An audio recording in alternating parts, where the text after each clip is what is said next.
குமார பீமேஸ்வர சுவாமி ஆலயம் கிழக்கு கோதாவரி மாவட்டத்தில் சமரல்கோட் என்னும் இடத்தில் உள்ளது. இங்குள்ள சிவலிங்கம் 14 அடி உயரம் கொண்டது. இதை முருகப்பெருமான் பிரதிஷ்டை செய்ததாக நம்பப்படுகிறது.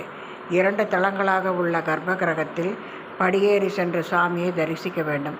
சிவலிங்கத்தின் ருத்ரபாகத்திற்கு அபிஷேகம் மற்றும் ஆராதனை செய்யப்படுகிறது. ஆலயத்தில் கோபுரங்களுடன் 4 நுழைவாசல்கள் உள்ளன. பிரகாரங்கள் 16 அடி உயரம் கொண்டவை. இக்கோவிலின் கட்டிட அமைப்பு திரக்ஷாராமத்தை போல் உள்ளது. கிழக்கு திசையில் உள்ள கிணற்று நீரில் கால்களை கழுவி அல்லது நீராடிவிட்டு இறைவனை வழிபட வேண்டும் என்பது ஐதீகம். இந்த நீர் பீமகுண்டம், புஷ்கரணி, குமாரநதி, குமார சரோவர் என்றும் அழைக்கப்படுகிறது. இங்கு ஊஞ்சல் மண்டபம் உள்ளது. இந்த மண்டபத்தை அசைத்தால் அசையும் தன்மை கொண்டது.